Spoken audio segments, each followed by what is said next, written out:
Welcome to the Uncanny Lens, where we are exploring self-concept reflections in pop culture and media. I'm your co-host, Jinx. And I'm Minx. Welcome to this week's episode. I'm really looking forward to talking about our subject because we're doing our first jaunt into books. A booklet. It's called The Village in the Woods, and we're going to be getting into that. But first, Minx, let me ask you, what's new on your playlist this week? I have finished one series of Anthony Horowitz, and now I have moved on to Magpie Murders.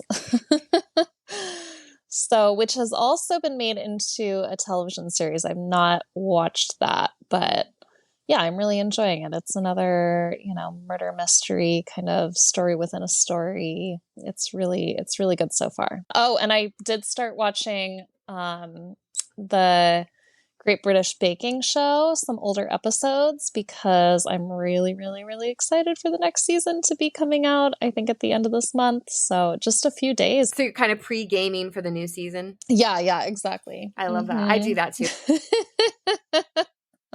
Follow-up question on your Horowitz. Yeah. That's an update on the books of his you were reading last week. Is that correct? Yeah, I finished all of those. There's 4 in that series currently. I think there's going to be 1 or 2 more coming out at some point in the future. Well, I look forward to more updates on that. Yeah. How about you? Well, I have a couple of things that's new for me this week. So first of all is the new season for The Morning Show on Apple Plus TV has started. Have you watched this show? I have. Okay. I have. And I did see the first episode of this season, but I think there's a second one as well. So yes. So yeah. I am really excited for the season because obviously my passion and special interest in media is center stage, as well as watching these people go through growth that's involving the media that they are working in.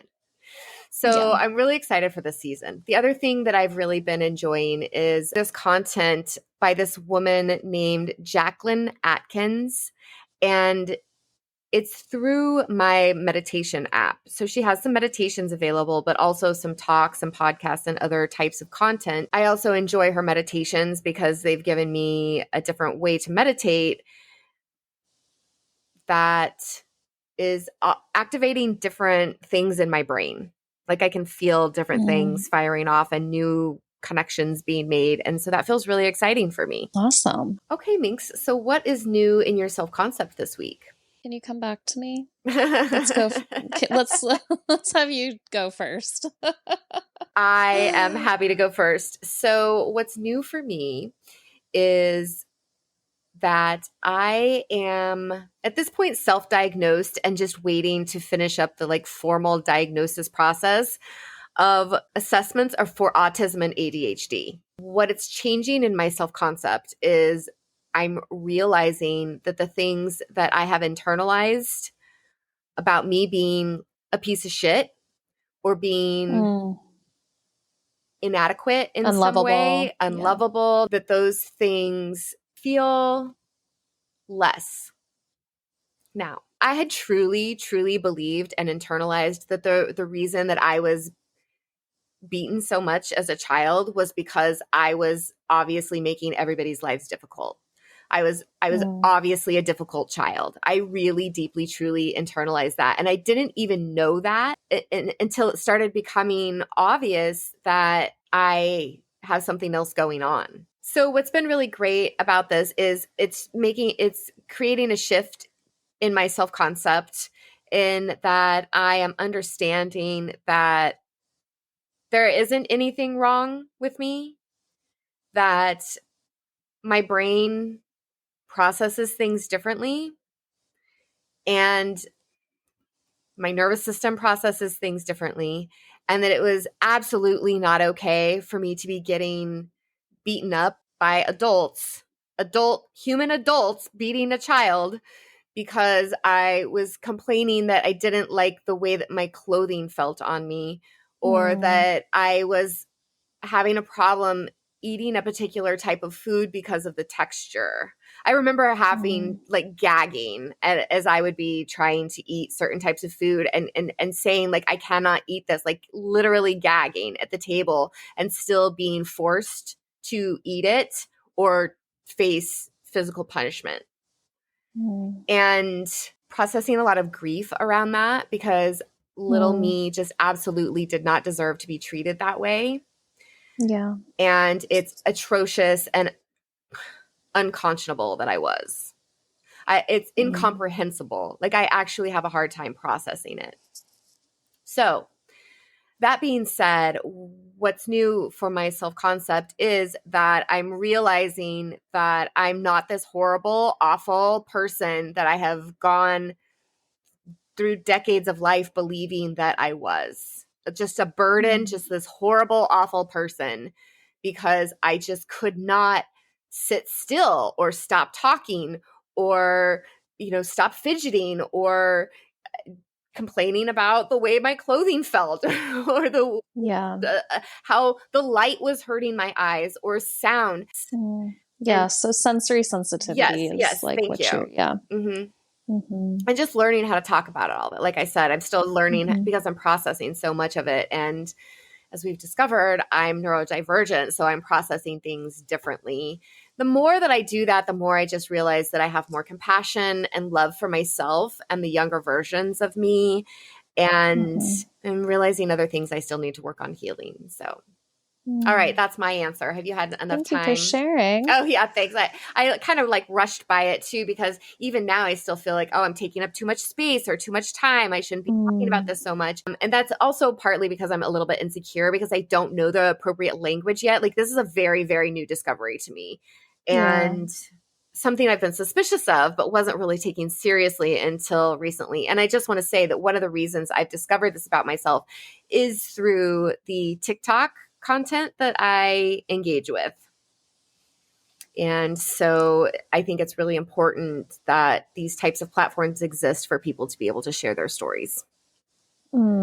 Yeah, definitely. No, that is amazing. And I'm not as active on TikTok as you are, but yeah, I'm really glad that you've got that community and that you've got kind of, validation from other people, even though, they're not necessarily listening to your story, but you have a connection to theirs, and that gives you validation for how you've been feeling and what's happened to you in your life. So thanks. Yeah. I mean, I'm essentially seeing this reflected back to me, right? Yeah. And that's why representation matters. Yeah. And it's not just limited to the way someone looks. That is a really important part of it.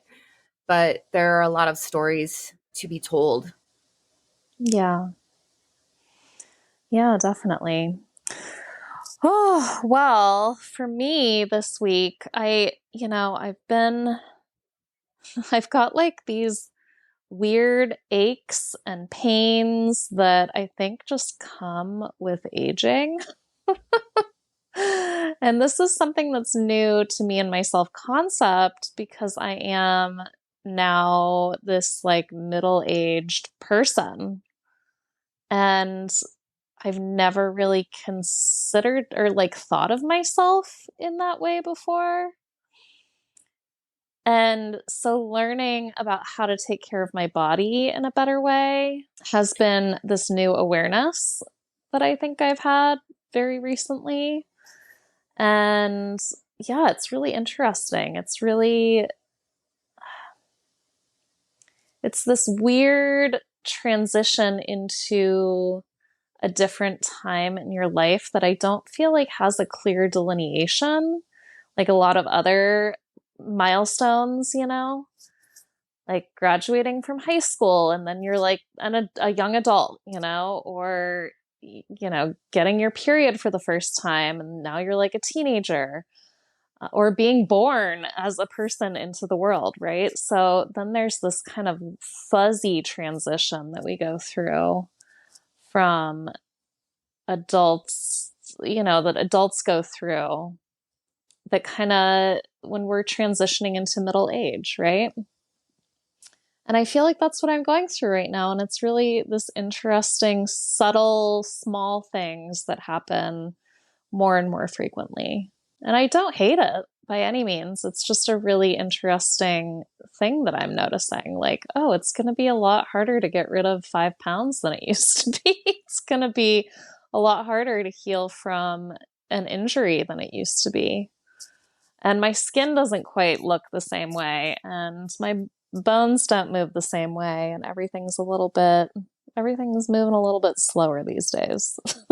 So I have a question for you. When things like that come up for you, do you just like accept that that's just, you know what I mean? Like, are you just like, well, I guess I'm just getting older and that's just it? Or are you like, okay, well, I'm getting older, but that doesn't have to mean that it's going to be harder to lose 5 pounds? Well, I think that it is going to be, though. Like, I think it's going to be a different process than it used to be. But that could be different than it being harder, though, right? I mean, because if you're going to say it's harder, aren't you just kind of embedding that into this new self-concept that it's going to be hard? Maybe that's not something that's going to be a priority in this self-concept, is that loss of that 5 pounds, Maybe Oh, interesting. Okay. embracing a different mindset around the way my body looks and feels is going to be more important as I move forward. Because honestly, like I don't have the energy, or really, like, I don't care about the same things that I did in my 20s or in my early 30s. Do you know what I mean? Like, my priorities have shifted, and I think that is part of this kind of growing up and growing out of that phase of life where it's all about me, me, me, and into this phase of life where it's not so me centered. I'm also a parent now, so that's a huge shift, right? Yeah, I think it is a priority shift. Where do I want to spend my time and energy? Because we can't do everything, or when I've tried to do everything, it's not something that I enjoy doing, right? It doesn't leave space for pleasure. It's just moving from one thing to another really like quickly. task-based sort of. Yeah, exactly. Like, which is what I've found that I was doing. And so that's why I'm asking, like, genuinely. Thanks for letting me learn a little bit from you and your of course approach and perspective on that. I really appreciate it. And I think it's a really good segue into what we want to talk about with this book, Definitely. The Village and the Woods. Something that's really important for me to do within all of our work is to decenter reflections that are based in colonialization and patriarchy as much as possible. I also think that a lot of self-concept work and manifestation work in general is often presented in these types of ways. And it can be very materialistic a lot of times. And, while we are all material girls living in a material world, the greater community and social impacts of self-concept and manifestation work is often overlooked in this pursuit of self-help and development and growth. And those things are important. But I think it's important to note that a lot of therapists working in areas like somatics and parts work and nervous system regulation and embodiment believe that healing takes place when we're in community and we feel safe in community and relationships, not when we're by ourselves and isolating. And I do tend to isolate a lot. Yeah. A lot. And you seem to be in community quite often. It's very interesting. Yeah, I do definitely have my isolated alone time that I crave and need to kind of reset, but I do really enjoy community-based work. In particular, what I want to note is that you do well in community from my perspective. And being in community is something that I really struggle with. And it's really highlighted a lot in this book, The Village in the Woods.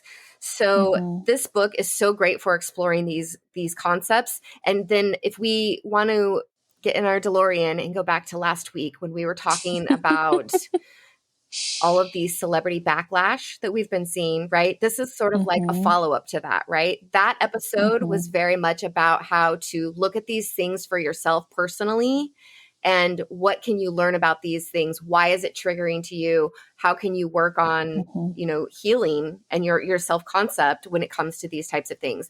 Now I want to look at this from a community lens.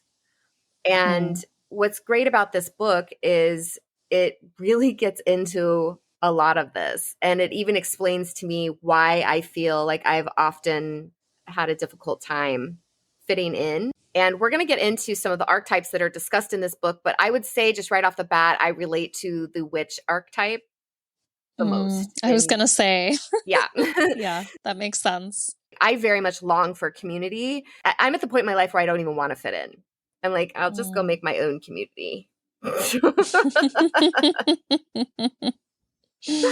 Which is what we're doing. This book is written by Kai Cheng Thom, and it's written from the perspective of a trans woman of color. And incidentally, we can apply the principles that are within this book to our work with self-concept and media mindset. So I'm really looking forward to digging into this. So can you give us a little bit of background so that we can understand more about the village and the woods and these different archetypes that Kai brings up? Yeah, so Kai has this great map at the very beginning of this little booklet that kind of shows us what these different spaces are. So the woods are the realm of the unknown, of mystery and desire. And in the story, Kai mentions that the woods are a place where all people came from, and all people used to be monsters until we discovered fire. And then we move into the village. So then, somebody took on the role of priest in this in the woods and said, okay, we are no longer monsters, we have fire, we're going to build a village and build community. So then the next space that is shown here on this map is the village, which is the realm of the known, of order and safety. We've got the woods and we've got the village, right? So now we have the individuals that kind of move between these spaces, right? So we have the monster, which is the exiled, the shadow, kind of the within, right? And this is the monster is the monster that lives in the woods. If we're going to look at like a fairy tale to describe this, it could be the big bad wolf, right? From Little Red Riding Hood. And so within the village, though, there is the priest, which is our sacred leader in the village. And this is usually somebody who has risen up from the villagers and, typically a charismatic person who we've given our power to in order to keep us safe. Right. So then we have the villagers, which is our collective defense. In the story, Kai talks about the villagers being either community in their, I think, lighter sense, and then a mob in this like shadow sense. Right. So, so we've got the community. There's this great aspect of being a part of this village, and that is, what can be built in a positive way. And then there's also the angry mob, when somebody attacks, when the villagers perceive a threat, and then that becomes a mob, right? And then we have these other archetypes that are brought up. There is the witch, and the witch can move between the woods and the village, and is kind of this person or individual that does not quite fit into either, and has this sense of the monster, but also this sense of community and being a part of the village, and is kind of on the fringe, right? The other archetypes in the village for the villagers are the victim, and that is, the person, that an individual or subgroup within that collective experience that is harmed or in threat of being harmed, right? And then there are two polarized aspects of the victim. There is kind of the innocent victim, right? Or the sullied, which is more often hidden from view and then sometimes even driven out into the woods. One of the things that is discussed that we've actually talked about before too is that each of these archetypes are almost all of them have a flip side to them. The, victim cannot exist without the monster. And so it's even more interesting that they can both be exiled to the woods, right? Because they can't exist without each other. And we talked about that briefly in our Starstruck episode when we were talking about Minnie Driver's character and how she was being judgmental, but she can't be that. She can't be that monster unless there's also a victim. And so I think that this is a really good example of somewhere we've discussed that in our own media and that we've seen in other, it's getting very meta in here, right? So like we saw it in Starstruck and then we talked about it on another episode, right? So yeah, 100%. And, to kind of respond to what you just said about it being like two sides of a coin, each of these archetypes does have like this pure, like good intention. And then there is like a shadow side, right? Even within the victim, there is this like pure sense of victim, which, evokes like childhood or, a child victim, right? And then there is also this sullied, right? This person that maybe in our society we can say, oh, if they've been sexually targeted, it's, oh, they dressed wrong. Their actions caused this, right? Which is what is a lot of the rhetoric that we have actually heard coming from a lot of the allegations and things that we've seen in regard to even just the things we were talking about last week. Yeah. But in the bigger picture, if we want to even look at the Me Too movement. Yeah, 100%. Yeah, so I don't know. I mean, we could go into more detail, but I think, we also have these enforcers, which could be called like the police or even the heroes. And then we have the zealot, which is an archetype that's similar to that of the priest. But the zealot might claim to see visions and, hold sway over the interpretation of goodness. And can, decide who is a monster and who is not, right?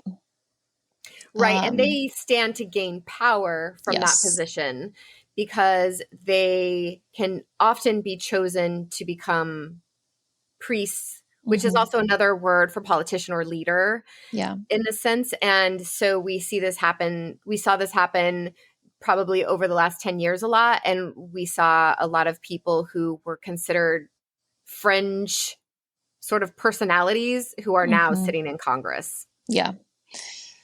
Yeah. So it's interesting when I look at the zealot archetype in comparison to the witch, because the zealot is somebody who's telling everybody what to believe, where the witch is this person where people come to in the secret of night to seek counsel. Exactly. She's like the therapist. And that's what's so interesting about it is it's the people go to her in secret, or this archetype in secret. That's the really interesting thing, is because the zealot has a very public platform. Yeah. Two sides of the same coin. I think the zealot and the witch could be that in this instance. Exactly. Just something that I had not realized before was this enforcer archetype, right? When it's presented at first, she's like talking about how they're the enforcers, are the police or the protectors, and then used the word heroes, and it changed everything for me. Because I was like, oh my gosh, the Avengers are fucking cops.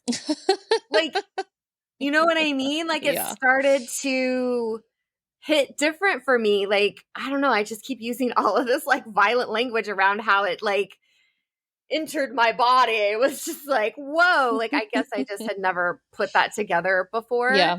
There is a theory. There is a mindset. There is a train of thought that even therapists, if they are using the medical system of the United States and that's the only medical system that they prescribe to, that those therapists, are actually cops as well. Interesting. I mean, think about it. They can literally imprison people and put them away and just call them crazy. Yeah. There's no trial. There's nothing. A therapist can just decide that somebody needs to go somewhere and be locked away. Right. Yeah, once we give our power over to somebody else, we can't trust that they will keep it safe, right? Well, it's all done in the name of safety. Exactly. So we saw all of this really coming out we've been seeing it for a while, but it's really started to gain momentum in social media, where people finally have an opportunity to have a voice without having to strike and protest in front of someone's house or place of business or whatever, right? Right. And when there's this backlash that's happening, I think that a lot of people say things like, these celebrities, these people who we've decided to be priests, enforcers, heroes, and sometimes even victims, right? Sometimes we decide that because one of the things that Kai talks about is that the monster, some are evil and some are innocent, and it doesn't really matter. It's just the perception of guilt about whether or not somebody actually becomes a monster. And then it's kind of just a matter of time before we all become a monster in one way or another, because that's just human nature. And this is one of the reasons that parts work is so important, in my opinion, because if you're doing your parts work, it's easier to find compassion for other people because you have that compassion for yourself. You start to understand that sometimes your parts do things that don't feel good to you. And they don't feel good inside of you. And it doesn't feel good when you see it reflected back to you. And that's why parts work is important, because if you're doing that work and you're loving all parts of yourself, because there are no bad parts, it's easier for us to look at these things happening in the village and in the woods and approach it with compassion and restorative justice. Right. Yeah, and I think that one of the pieces in this little booklet that is really, sets it aside, because, through this whole thing, it's like, okay, yeah, this same pattern keeps repeating itself over and over and over and over again. What are we going to do about it? From what it sounds like, there's just no good way out of this doom loop, like that's what it kind of feels like when we're looking at it. And then and it's for everybody involved. It's not just for the villagers, which I think a lot of times the villagers get centered because they're considered, to have the most numbers. So Kai talks about how it was soon discovered that the priest had broken one of his own cardinal laws and given to the call of the monster within. And in doing so, the priest had betrayed the village's trust and brought shame upon himself and certain others forever. And I very strongly feel that this couple of sentences right there very much describes what we saw happening with Oprah, The Rock, and Drew Barrymore. Because they had these images of being these very good people to the village. The village had deemed them safe.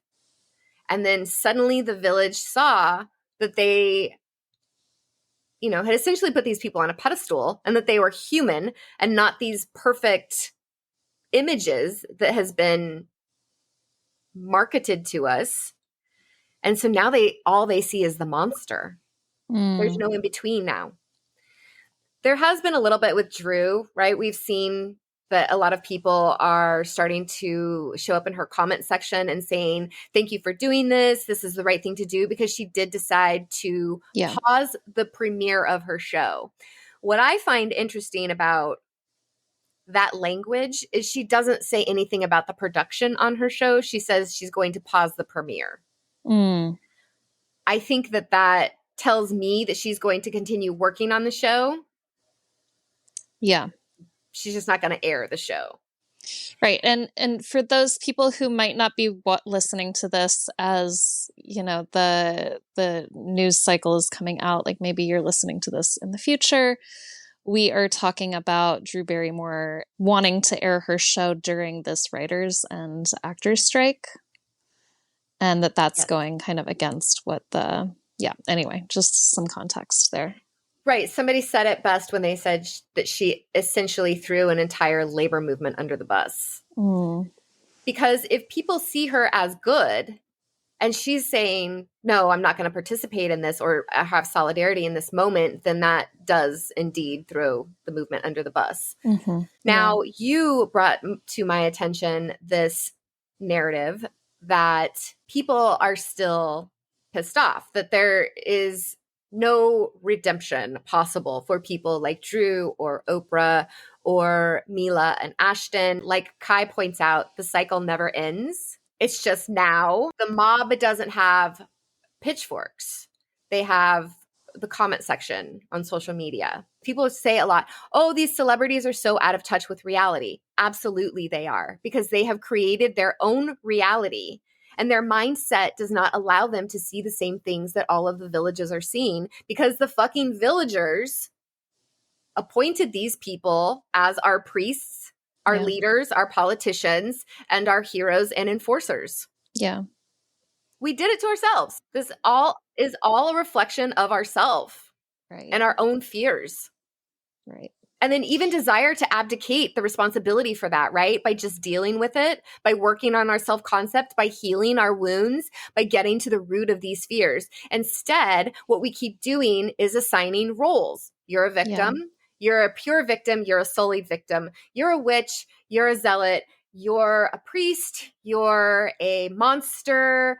Monsters go away. Sullied victims go away. We don't want to look at you. Yeah, we just want to protect the innocent and pure. So this is something that I find so interesting. When they're talking about it, they're usually saying, protect the women, protect the children, protect the innocent. Is it really protect the women, protect the children, protect the innocent at all costs? Or is it protect the property at all costs? Because that's exactly what women and children are seen as. Yeah. Property in patriarchy and colonization. Yeah. We're property. Mm-hmm. So it's protecting property. And if that property somehow becomes something different, right? A witch, its own, right? A witch, or it becomes somehow autonomous in some way, then it is subject to whatever consequences come with being assigned to this new role. Mm-hmm. Yeah. And that usually looks like online public shaming campaigns, cancel culture, call out culture. I think what might be interesting is to kind of look at what Kai puts in part 6. Or is it not part 6. The last part, the path through the woods. Yeah. We've come to accept that there is this deep tragedy that lives within this story. Right? Because it is a cyclical thing that seems to have never been broken so far. And we see people who end up on both sides of this, right? This is something that we very much saw with Mila and Ashton and the character letters that they wrote in support of their friend. Yeah. That was an act of them betraying the village's trust. Mm-hmm. And is also one of these situations where if we want to try to look at it from their perspective, which we have to if we're going to want to really explore these things and our shadow sides of this, right? If we want to look at this from their perspective, I think that this is a really interesting quote from the book that Kai says. In an act of desperate fear and love, the priest's young wife fled after him into the trees, only to be bitten by a monster for her troubles. When she returned to the village, heartbroken by her own transformation into a monster had already begun, and the villagers were forced to brand her and send her away. Yeah. And I feel like this is what we saw with this situation, that they saw their friend, this is somebody that they considered their friend, who had been sent into the woods. Yeah. And they cared about their friend and they feared for their friend, which was obvious in their letters that they wrote. I am not making any excuses for this. Yeah. No, exactly.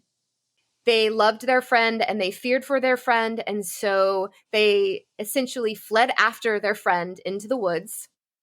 And they were bitten by the monster. And then when the villagers found out about what had happened, were all heartbroken.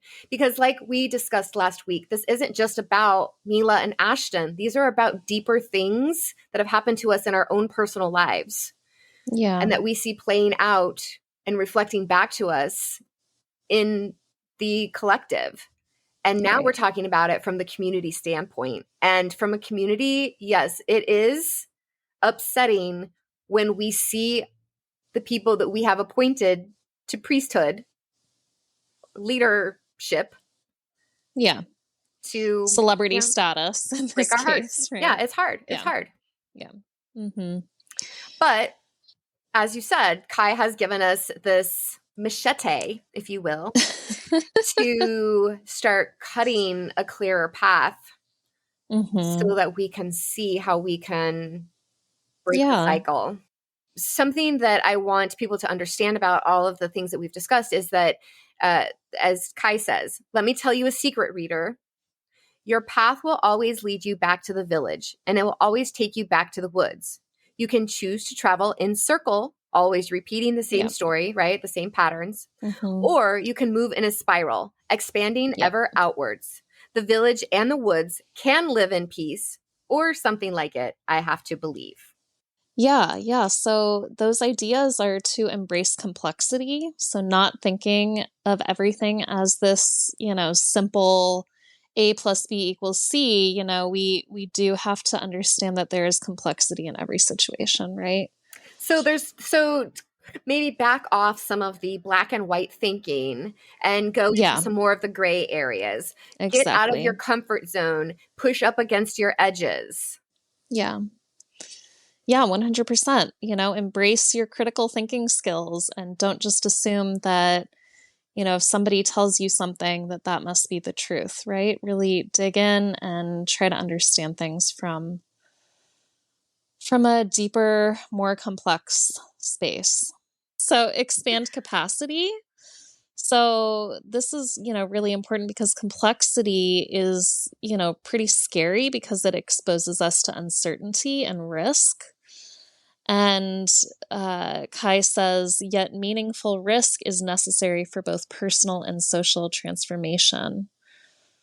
So by building and strengthening our capacity to engage with these complex topics, to tolerate emotional triggers and work through conflict, it's an essential aspect of undoing panic culture. So expanding capacity can take form of advocating for universal access to mental health care, building social emotional intelligence skills into popular education, and creating spaces for practice and reflection on difficult issues. And this is looking at it from the community standpoint. So I would add to that from an individual standpoint, you can also expand your capacity by doing things like somatic practices and nervous system regulation techniques and looking for moments of joy and pleasure and anchoring into those. And then also just by exposing yourself. So there is a method of building capacity by exposing yourself in small doses to something. It's sort of like when you get allergy shots, right? They expose you to something in small doses until you build up that capacity to be able to process it. Yeah, 100%. That's a great example of that. Yeah, and so number 3, she says, rethink monstrosity, which I actually really love. Like, this could be a really fun exercise. I think that it's... You know what it makes me think of? What? Okay, so you know the movie Karate Kid. This makes me think of how someone did a YouTube video like years and years ago about the Karate Kid, but from Johnny's perspective. Oh, funny. And Johnny is the one who's being bullied and victimized by Danny.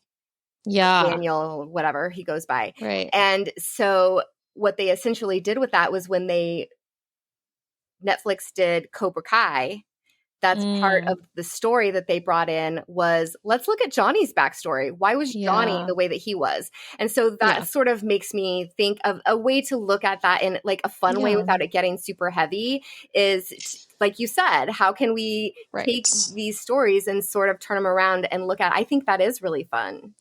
And you know what else we're seeing a lot of is in the Disney remakes of like Maleficent and Cruella.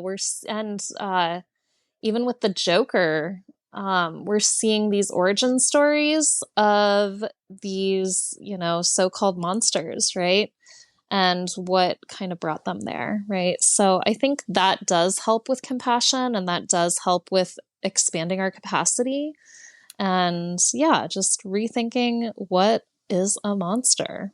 I think that this is also illustrated really well if we want to go back to my beloved Avengers, right? So we are now accepting that they are a form of a like cop or enforcer type of archetype. And so if we're going to rethink monstrosity, I like to think of the villain from Black Panther and the villain from Endgame, right? So if we're looking at those villains, we see that they had these deeper philosophies that they were driven by. So they were, in a sense, sort of priests, right? But the villagers of these other communities had decided they were monsters. But if you really look at what they were trying to do, you can be like, ooh, this is really hard for me, like morally, because I kind of see their side of the story. Like I kind of see their point. I don't agree with how they're trying to do this, but I see their point.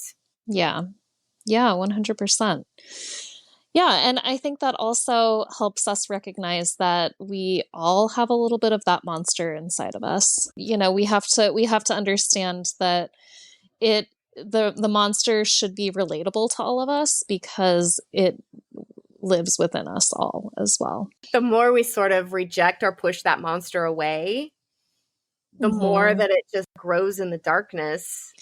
Exactly. In a monstrous way. Right. The next part is integrating shadows, which is what that is all about. So not letting that monster fester, right, inside of us by integrating that part of ourselves and trying not to repress or shame or judge. Right.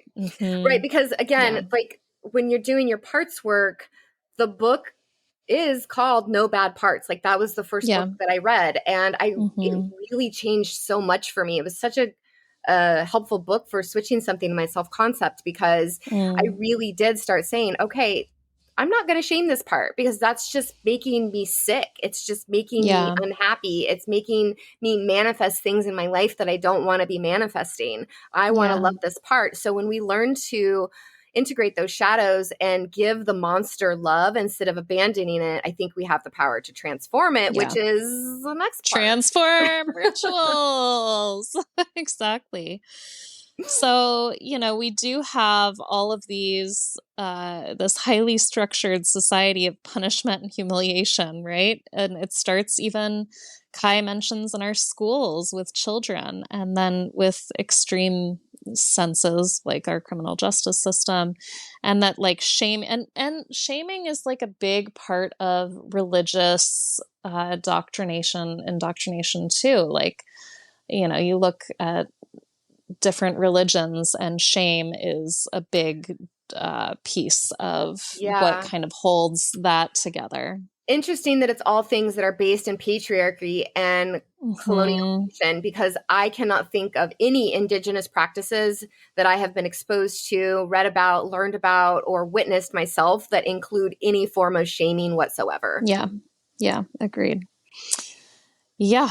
So how do we kind of transform these rituals to help serve us as individuals and us as a society, right?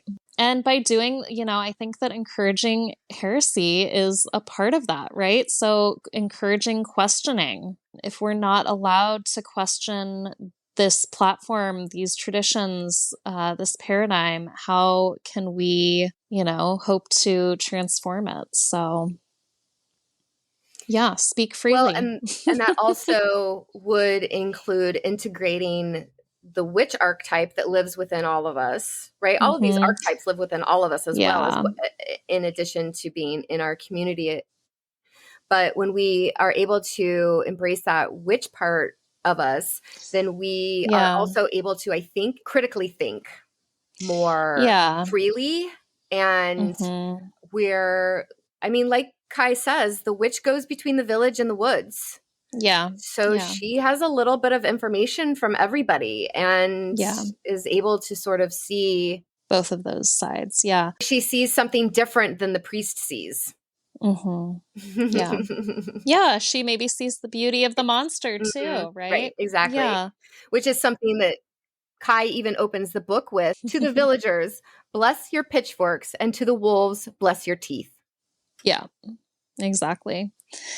Yeah, and I want to just quickly say that Kai mentions that to speak freely is not the same as speaking carelessly or promoting hate or excusing abuse. So we need to be able to tell the difference of that. Right. So, And that's yeah. often misconstrued, actually. Yeah, as freedom of speech. Yep. Yes. Or even just like, I give it to you straight, or I'm just really blunt. And that's, but you also don't have to be an asshole when you deliver information. Like you can be kind. You know what I mean? Like, yeah.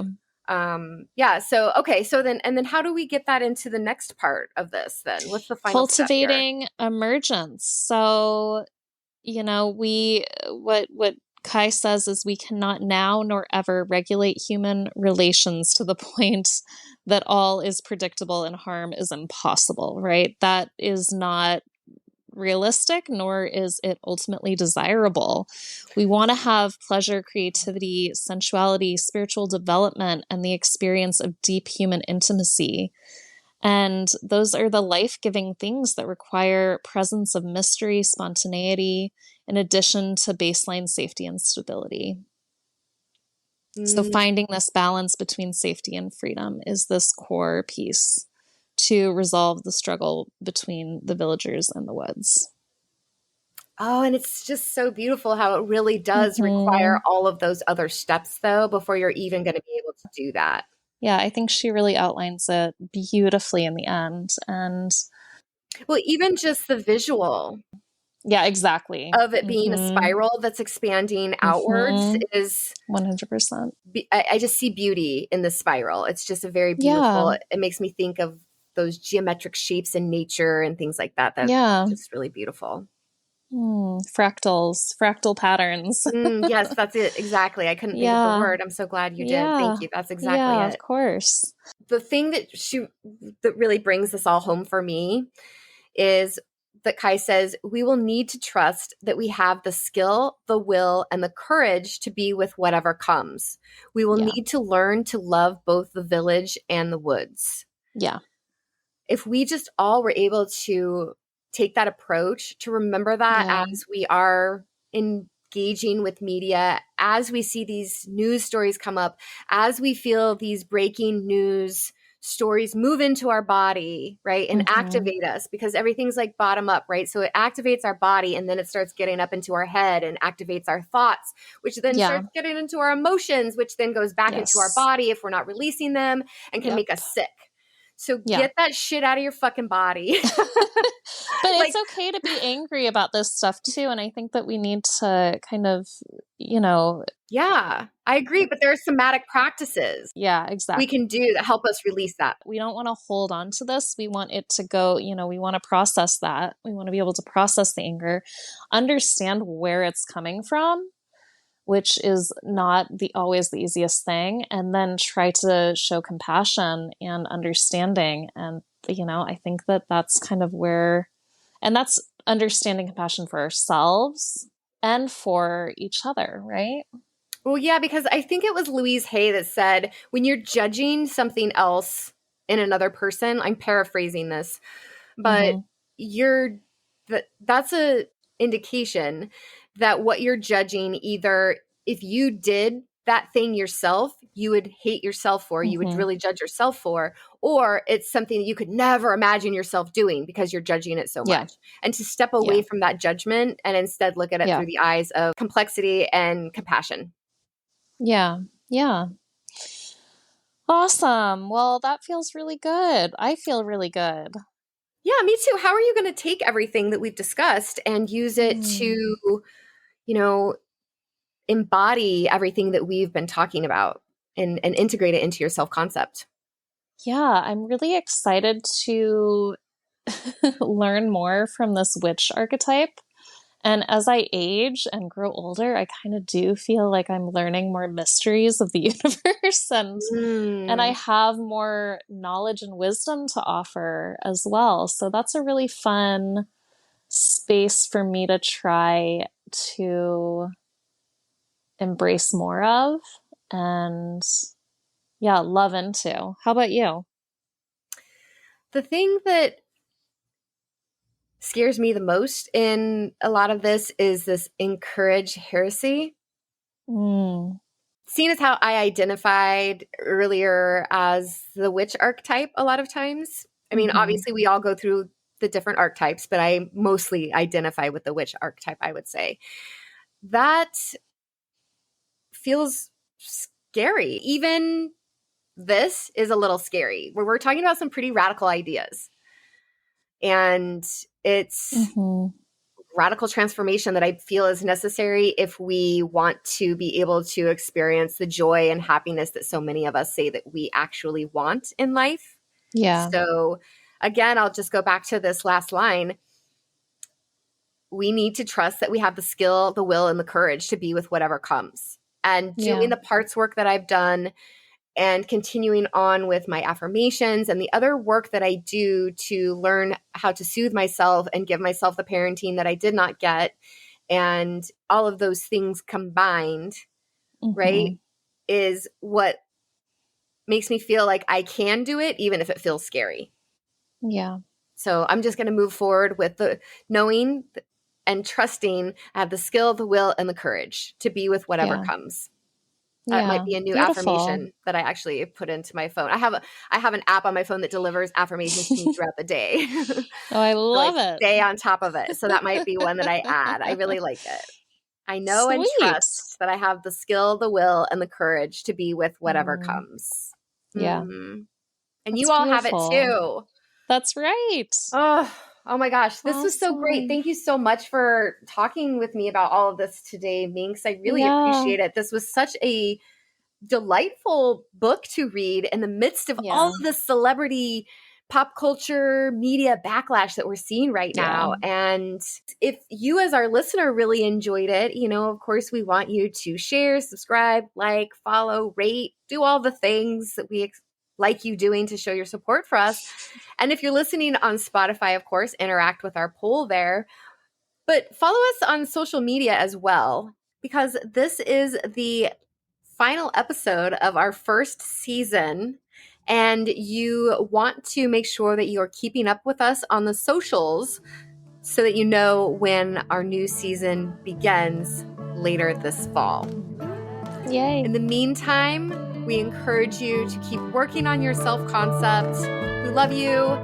Thank you. And rebel on. Bye.